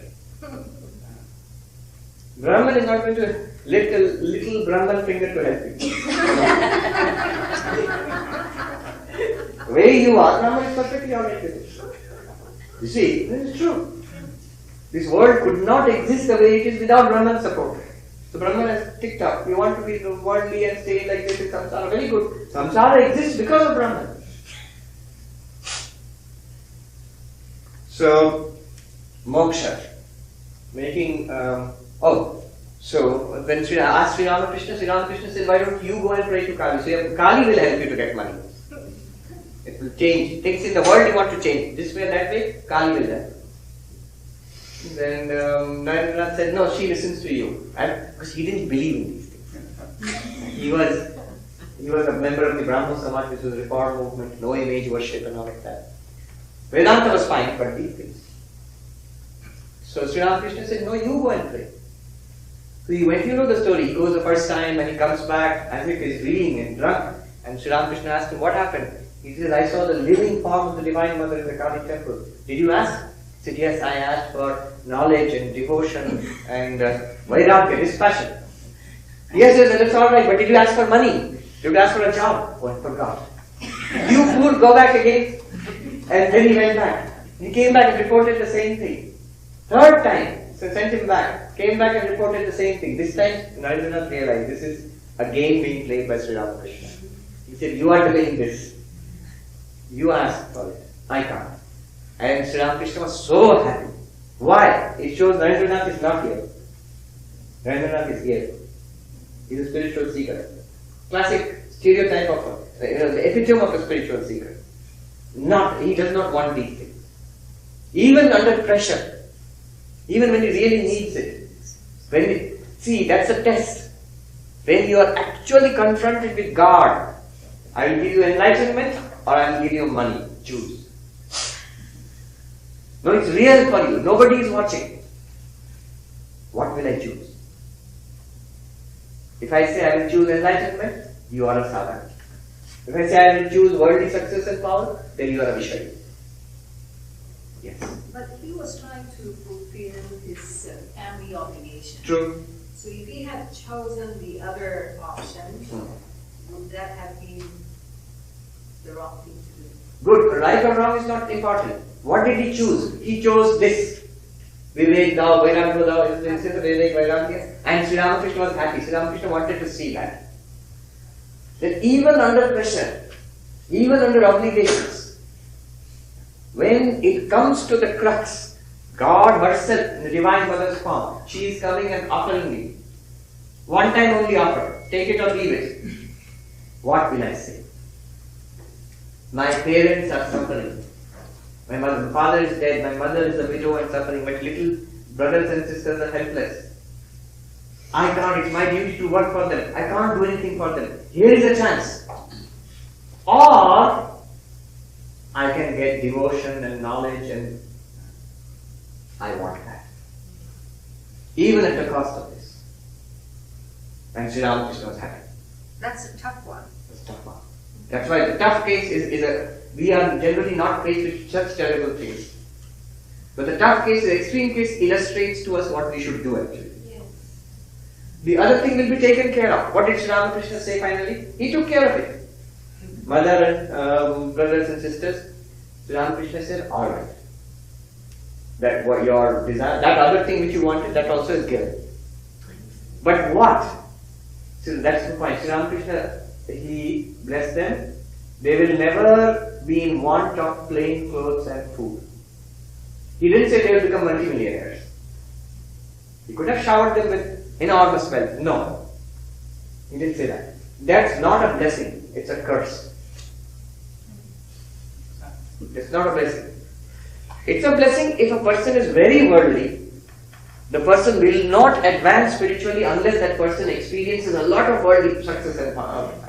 So God blesses with, may you be rich, may you have, plentiful relationships, may you have a lot of people around you, may you have many experiences, wonderful things, power, wealth. Oh, what a great, wonderful, that is really nice. No, God thinks very poorly of you. That's what. But Swami, isn't the way that Prarabdha actually is taking care of the past karma, if they're stopping, let's say Vivekananda actually asked for those things, because wouldn't it have stopped for his family to actually go to the Prarabdha and get rid of it once and for all, rather than, it's going to be in the cycle again. Right? No, I didn't understand. So if somebody else prays for somebody else, let's say, right? If I did ask the mother the same thing. So same thing means money and wealth and success. Let's say better health and whatever, right? So, yeah. Wouldn't it stop that Prarabdha, which was actually the cause of why they are suffering, to be put on hold for now? No, don't bring that in, because when you have an intervention by God herself, Divine Mother, Divine Mother is not subject to the laws of Prarabdha. She can change it also. Right. That's what God can do. That's why we pray to God. Karma Abhyaksha means will normally give us the result. What will happen according to our past karma will happen. Right. But on top of that, these things can be changed by God. Only God and Avatara has the power to change karma. Yes. We normally don't get interventions by God. Generally what happens in general case is our past karma comes. So it's always much better if you are a sadhaka to hold on to more and more, hold on to God. In the worldly sense, it will be taken care of. I am not saying you will win the lottery and be enormously rich. No. But you will not suffer unnecessarily also. God will never put us through tests which we cannot pass. So, and that's what happened. Vivekananda, Narendranath became Vivekananda. His mother and his brothers and sisters, they muddled through. And throughout his life, Vivekananda kept trying to help them. Raja Khetri and others, he told them, you send some money for my old mother. Only one thing, he always regretted it. He's not an insensitive son. I became a monk, this is my real mission in life. That's why Vivekananda, that's why we are sitting here today. But see, the whole of Indian Eastern spirituality coming to the West, all the yoga, all the Dalai Lama, Buddhism and Zen and all sorts of Hindu teachers, whether it's ISKCON and self-realization, all of that followed in the footsteps of Vivekananda. That was part of Vivekananda's mission, to bring the entire 5,000 year wealth of spirituality in the East, make a bridge to the West also, so it becomes a global phenomenon today. So that was the vast mission, the play of God also. But Vivekananda was intensely human. He said, my only sorrow in life was I was never able to take care of my mother. And, so that he did. So moksha. And what does this one want, the enlightened one? Neither moksha, nor kama, nor artha, nor dharma. No, he's got everything. He's, I am Brahman. What does he want? Nothing. The Nirvana Shatakam of Shankaracharya. Chidananda Rupa Shivoham Shivoham. I am of the nature of pure consciousness, bliss. I am Shiva, I am Shiva. There in one line he says, Na dharmo, na chartho, na kamo, na moksha. Chidananda Rupa Shivoham Shivoham. What do I want in life? Nothing. I do not want pleasure, I do not want worldly success, I do not want dharma, conventional religion, I do not want moksha also. Why? Because he already got it. He has got moksha. There is a touching story about this Holy Mother, Masharada, in the mother's house in Calcutta, Mayabari. She is there. Many people used to visit. So a wandering monk comes one day downstairs. The mother used to live upstairs. He does not speak. He sits there waiting because he wants something from the mother, Divine Mother. And so they try to give him things and send him on his way. He will not get. He wants something from her. So they take message up to her. There is a strange monk sitting there who will not speak, but he is waiting for something from you. So she picked up of the fruits which had been given to her. She picked up 3 fruits and said, give it to him. So they went and gave it to her, or gave it to that monk. He saw them, he saw the fruits, and then again, I want. When this was reported to the mother, she smiled. She gave one more fruit and said, go and give it to him. The 4th one. What is the 4th one? Moksha. The moment that one came, the monk took that and started dancing. And then happily danced his way out of the house and left. Not one word was spoken between mother and son. He knows what he wants and she knows what. But she tested once. She gave the 3. If he had accepted those 3 and walked out, he would have probably lost his monastic life, but might have become a very rich, powerful, something in the world, famous person. That's the effect of those 3. But the 4th one is freedom, enlightenment. When she paused once. That's the way the Divine Mother plays. There in the case of 3 fruits and 1 more fruit, for us, how many lives and 1 more life? You go through this cycle. I've forgotten the question.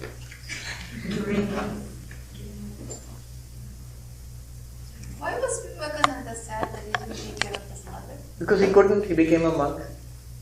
He didn't know. He left at a young age and he became a monk. So What she wanted him to have a job, get married. She was a very nice lady, Bhuvaneshwari Devi, very pious, but she had very conventional ideas of what a proper son should do. Yes. But isn't parental obligation an important thing? Oh yes, don't worry. But you shouldn't ask me. I haven't fulfilled my parental obligations. You should never ask a monk. See, in our tradition, in Hinduism, and Buddhism also, and Jainism also, there is only one excuse for not fulfilling your duties. Only one acceptable thing. What is that? If you give up the other duties for the sake of God realization. You can give up your family duties, your job obligations, your whatever obligations you have in life. That's what a monk does, for example. Ignores all of that, gives up all of that for the search for God. But in that case, you have to be sincere. When we became monks, a senior monk told us, when we joined the order 25 years ago. I still remember one of the first days. You have come away to become monks, giving up your parents and all your responsibilities. Made your mother cry. Remember, if you become a good monk, all those will be turned into blessings.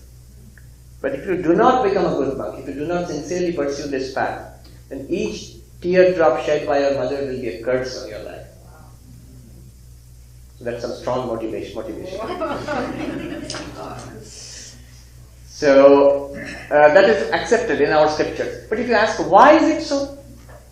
Why is it accepted? There is a reason for that.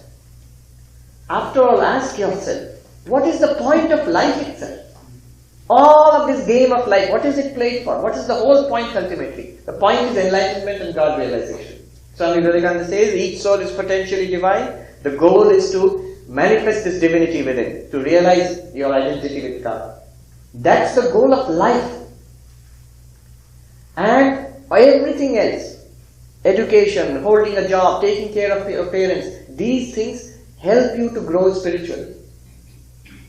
But if you are taking directly only spiritual life, you want to realize God and only realize God, you are actually doing what the universe is designed to make you do. Then in that case, other obligations are left.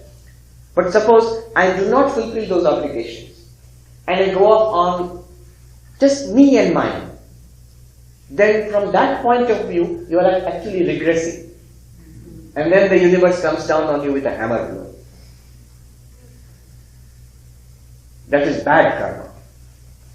Whereas this thing seems to be bad. You are giving up all your obligations, your parents, or whatever you have to do in society, your duties as a citizen, all of that you are giving up for some wild goose chase to realize God. It sounds like very bad karma. No, in our tradition it's regarded as the highest good karma. It says the 7 generations of our family like that are blessed. The mother is blessed, Janani Kritartha. Mother is blessed after the child. Right. So, only because you are acting according to the divine plan. So, Swamiji, where is divine play and karma interact? I mean, isn't everything happening in the divine order? Yes, the divine order is karma. And karma is nothing extraordinary, it's just cause and effect. So, wasn't Swami Vivekananda predestined to be the True, monk? but yes, but remember one thing. So everything happens according to divine karma, to the cause and effect karma, but the only exception is the one who controls and administers the law of karma. So whatever is in your account, you will get in your bank, hopefully. But if you are friends with the bank manager, the top CEO of the bank, he can extend you a line of credit beyond what you deserve really. He can change things for you in your benefit to some extent. So God, Ishvara, or the incarnation of God can do that. There is a word which we use, Kapala Mochana, who wipes out past karma. That can be done by God, by the grace of God. One good way of overcoming bad karma and getting good karma is to hold on to God. Hold on to God. Grace of God. That's why most of it, people keep asking the question of grace, kripa. Grace becomes important because we have reduced ourselves to such a pitiable extent that all this knowledge which we get doesn't seem to help us much. We make very little progress because we have very little strength left. We have become so worldly, so small, so helpless, enmeshed in the world. We need a real boost, a divine boost. That is karma. That is kripa, grace. That's why grace is so highly valued. But God always is giving grace. So Ramakrishna said something extraordinary. He lived, remember, on the bank of the river Ganga. So you would see these little graceful little boats with the little sails sailing on the bank, on the river. So he said the wind of grace is always blowing. Raise your sail. Raise your sail. It will catch that wind and you will move faster. But isn't that bhakti yoga? Yes, it's bhakti yoga. So there's a difference. Like if you're following jnana yoga, then grace is not that. Not that important, but there's a whole book I forget his name, Malinowski or something, who did research, Grace in Shankara. And he's written this thick book where all Shankara talks about grace. The word he uses is anugraha. Where does Shankara talk about grace in all the commentaries? And many times you'll be surprised. Upanishad, the fundamental texts of Advaita Vedanta, do they talk about grace? In one place, Kathopanishad, I think. Tasyesha atma vivrinute tanum swam. Yame vesha vrinute tasyesha atma vivrinute tanum swam. Who will get enlightened? Who will realize the Atman? I am Brahman. Who will realize? We are very interested in this question. And the Upanishad itself says, to whomsoever the Atman chooses to reveal itself, to that person it will reveal itself. What does it mean? Atman does not choose anything. Atman, I am the Atman. What does it mean? A devotional interpretation is, upon the one on whom God has grace, that person will get enlightenment. So it's a straight interpretation. What does Shankara do with this? Whoever this Atman chooses, to that person Atman will reveal itself. Your own inner self. Shankara interprets in this way. Whom will the Atman choose? Whom will the Atman choose? Answer he writes is, whoever chooses the Atman. You have to choose the Atman. That means you have to say, I want moksha, I want God realization, whatever. Once you say I want, the rest God will take care of, will make things easy for you. Easy, spiritually easy, I'm not saying materially easy. But Swami, isn't there the entire Stotra Prakarana from Shankara where he actually is only talking about God? Yes, there are so many stotras up there. And the author has brought those things in also. Because you ask Jnana Yoga, where is the scope of grace? No, it is a scope of grace. Avaduta Gita, one of the most extreme texts of non-dualism. There are 2 or 3 which are extreme texts of non-dualism. Ashtavakra, of course, very famous. Avaduta Gita at the same level, less famous, but at the same level. Extreme, uncompromising non-dualism. And those are what I like to call nididhyasana texts. They don't have arguments. They don't have fancy language, arguments, poetry, nothing. One grand monotony. You are Brahman. I am Brahman. Again and again and again and again, beginning to end. Wherever you open the book and pick it, just one thing. So Avaduta Gita is like that. But in the first verse, Ishvaranugrahadeva pumsam advaita vasana. It is the special grace of God. What is the special grace of God? Your liking for non-duality. The very fact that you love non-duality, Advaita Vedanta, that is the highest grace of God. God has already given His grace because you have a liking for Vedanta. You are blessed. We are all blessed. I remember I went out looking for good Vedantic monks in the Himalayas. So it was part of my search. So once they said, okay, you are interested in non-dual Vedanta. There is this monk who stays on the bank of the river in Rishikesh, Swargashram. So you go there, that particular cottage. So I went there and they warned me. He's a bitter sort of fellow. So, not particularly liked by anybody else. He's one of those sour non-dualists. Don't talk about Ramakrishna there. Don't talk about devotion there. Only Jnana. I went to him and I got some snacks and like an offering, you know. And unfortunately discovered he has diabetes, so he had no use for those snacks. Anyway, but he said, first thing he told me, when I said I am interested in non-dualism, he said, Ishvaranugrahadeva pumsam advaita vasana. Oh, young monk, have you heard this line? You are blessed. The blessing of God is you like non-dualism. Very expected from him. Yes. Yes, Swamiji, you have been giving examples of other monks in your life and after enlightenment. Can you share your experiences being enlightened and how you see things? How do you know I'm enlightened?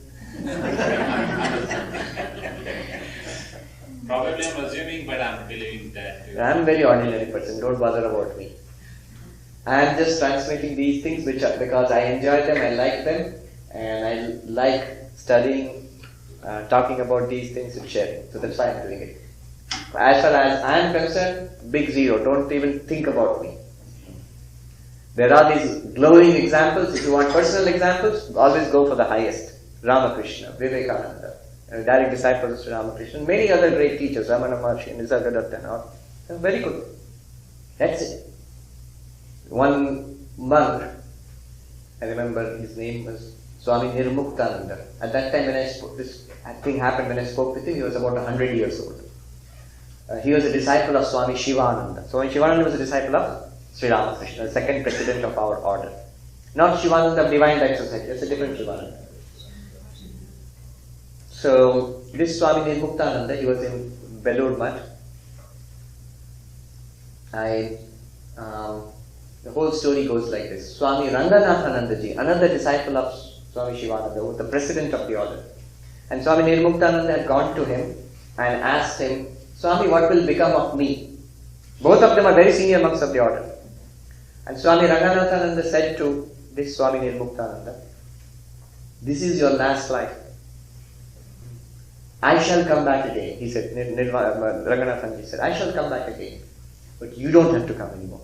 In English, he said, 3 sentences. This is your last life. I shall return again. But you don't have to come back anymore.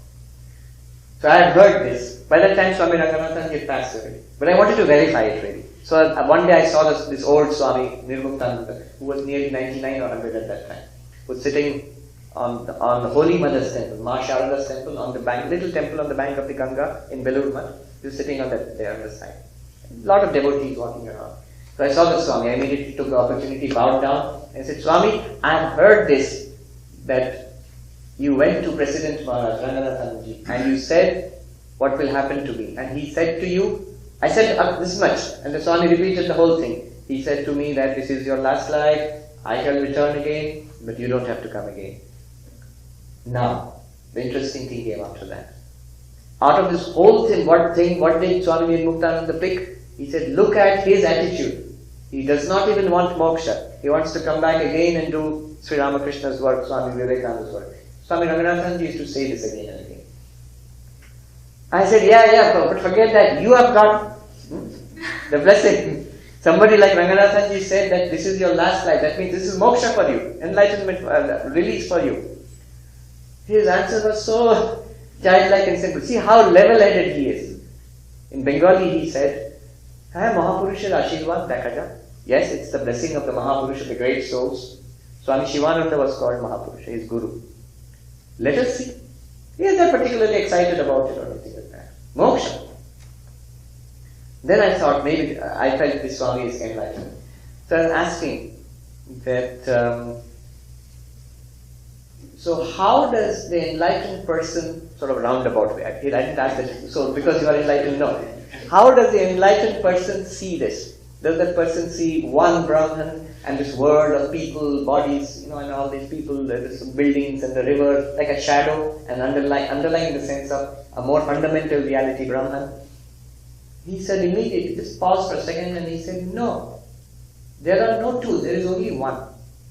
There's a shadowy world and there is Brahman, no, there's only one. Then I couldn't resist it anymore. I said, Swami, do you see it like that? Are you seeing this world? Seeing means experiencing it like that now. He smiled and said, many years ago, Swami Jagadatmanandaji was there, a great disciple of the Holy Mother, and was regarded in his lifetime known to be an enlightened person, Jivan Mukta.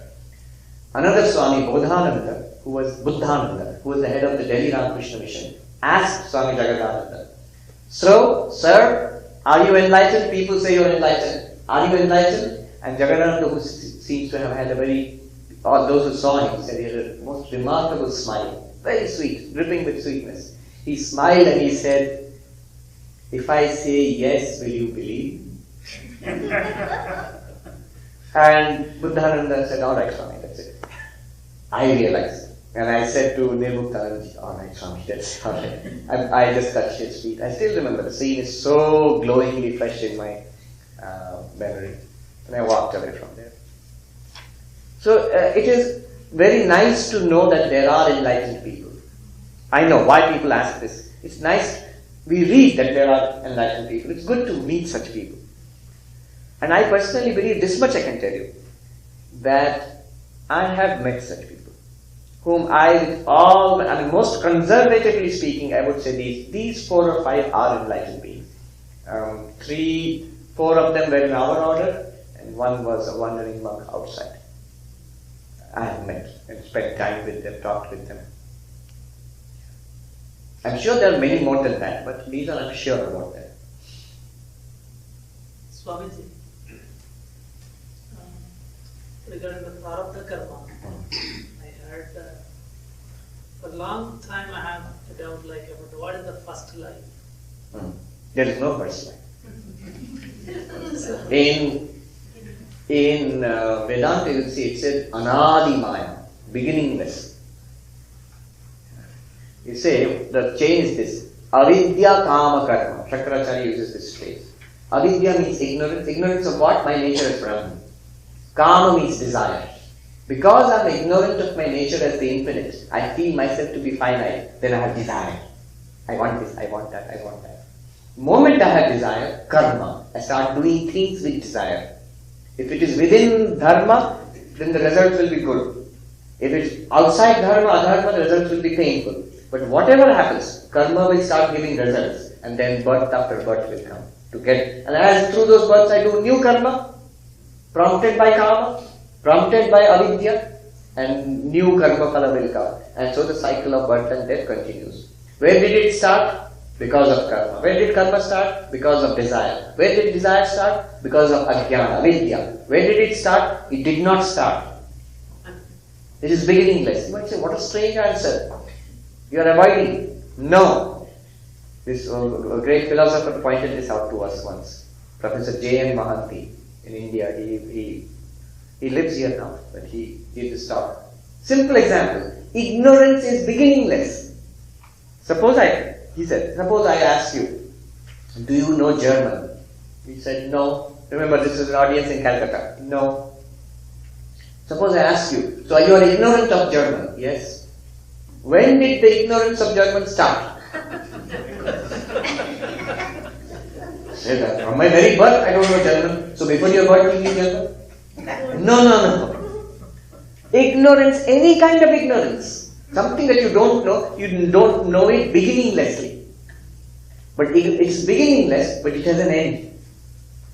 The moment you take up a textbook and enroll in a German course, you start speaking. What? Rosetta Stone.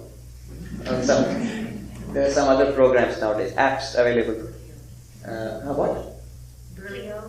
Brilliant, some language courses. You start learning, the moment you start learning, the ignorance about German starts dissipating. So the ignorance, avidya has an end. When knowledge arises, ignorance goes. But avidya itself and its consequences are timeless, beginningless. So like that. You see, it doesn't make really, I'm not convinced. Actually, what it means is, none of this is ultimately coherent or logical. Fact is, Brahman only is there. This is what might be called a fault line in Maya. If you push, you will come to an inconsistency. Not just this idea of karma. Anything you push in Maya, you come to a fault line. Impossibility. In fact, in Manhattan there was a very nice conference, 2-day workshop on unknowability. The unknowability in physics, very well known mathematical physicist, Sir John Barrow. He gave a wonderful talk, really impressive talk, on unknowability in physics. Then there was a talk on unknowability in mathematics, a very famous mathematician, I forget. He gave unknowability in history, unknowability in literature, unknowability in psychology, unknowability in sociology. Everywhere they say if you push hard, you come to a barrier, beyond which you end up with a paradox. Now, as any field, when it advances, there will come a point, first it's all mysterious, then there will come a point when it seems you are able to solve all the problems in the field. As you push further, you come to a point you are left with a paradox. One person was supposed to come to that seminar, did not come, Rebecca Goldstein. She is a philosopher living in England. She has written a book on Kurt Gödel, the mathematician. Gödel's incompleteness theorem. He was in Princeton. In the introduction, she says, In 19th century scientists, if you had asked, what do you expect of science in the next 50 years, 20th century? They would have said, we are confident all the remaining problems in our fields, physics and chemistry and mathematics will be solved. That was the confidence. In the 20th century, what are the three greatest discoveries in science, pure science? What are the three greatest discoveries? Einstein's theory of relativity, Heisenberg's uncertainty principle, and Gödel's incompleteness theorem. He says, look at the names. Relativity, uncertainty, incompleteness. When I read this, I thought, my God, these are the names of Maya. This is the very structure of the universe. Is it that we have become confused or not confused? We have actually come to the truth. This is the truth. This is the truth of the universe. If you probe Maya, because Maya is Maya, if you don't probe, it's all nice. If you probe deeply enough, scientifically enough, rigorously enough, you will end up with inconsistencies, paradoxes. It doesn't add up. Why? Because it doesn't add up. There's something wrong here. You're living in the Matrix. Matrix movie. They call it the great mystery also. Great mystery, but this is great mystery exposed by rigorous scientific thinking and investigation. The best cutting edge knowledge of 20th century is this. Relativity, incompleteness, inconsistency. Relativity, what did I say? Uncertainty and incompleteness. If you had asked a scientist in the 19th century who had confidence in science, they would have said, we expect not relativity, absoluteness. We expect not uncertainty, we expect certainty. We expect not incompleteness. Actually, there was a whole program, a mathematician told me, a very famous mathematician, at the beginning of 20th century set out a program for completing mathematics. What was his name? Very great mathematician, German mathematician. Euler? No. Yeah, you know what I'm talking about. At the Paris Congress of Mathematics. He proposed 10 problems. 10 problems and mathematics would be completed. Yeah, Raymond's theory was one of them. And this whole program, it took a tremendous hit when Gödel published his first papers on, 2 papers on incompleteness. That it cannot be completed. Yeah, that is the answer. No answer. That's why, when you ask what is the first beginning of, you're basically asking really deep, philosophically, if you put that question, what's the first birth, how it started, you're asking how Maya started. Can I ask one more question? Wait, how Maya started, you're asking. You know what is the, I said all these things, but if you ask a sadhu in Uttarakhand, you know what their answer will be. Their answer is, Maya ko kaatiye, Maya ko siddh mat kijiye. Don't try to establish Maya. Don't try to make Maya, explain Maya as a real thing. No, it's not real. Try to go beyond Maya. Okay, we have all run out of time. So, every year, the entire global population is increasing. I already know the question, but anyway, ask him. So, this count, like human, can we assume that it is transforming the animal bodies to human body, all these things? How this count is growing? You can say that, but it won't work because there was a time when there were no animal bodies also, no human bodies also. Where were all the souls? Yeah. So they say the infinite number of jivas are there and they are transitioning through many bodies. If there is a disaster on this planet, all human, animal bodies also, everything will perish. But the jivas will not perish.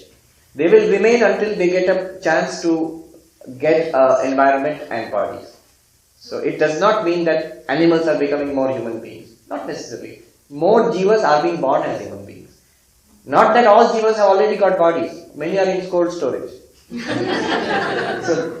And this is not the only loka. There are so many words according to. And all of this, Advaita Vedanta, this is the general idea in Hinduism, or Buddhism, Jainism also. Advaita Vedanta, but it has a peculiar take on it. It says, don't take all these things seriously. None of it is true. How will you explain the population in your dreams?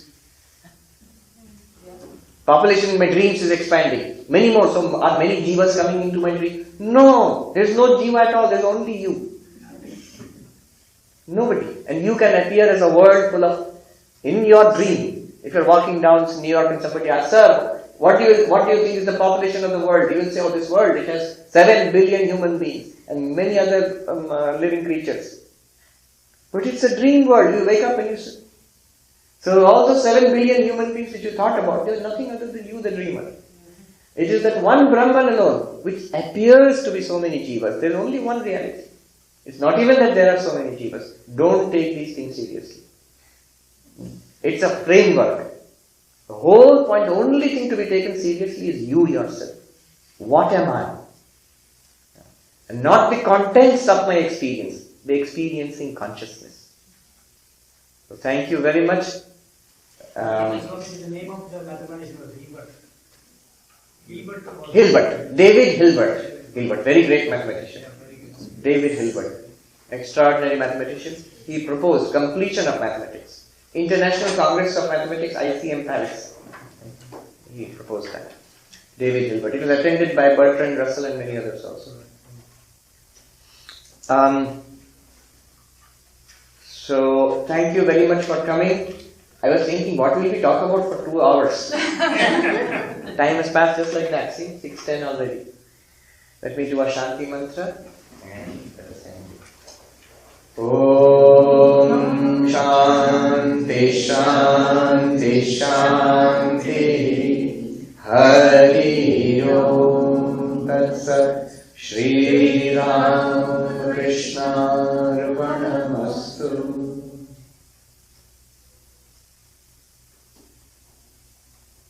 Inquiry, what I started with, self-inquiry. All these questions, if you had asked Raman Maharshi, for example, what would his answer have been? Who is asking? One answer. Because that is the whole point, self-inquiry. So many jivas are there, how are they coming? Who wants to know this? It's not that he is avoiding the question, that is the real answer. If you find out who you are, everything else falls into place.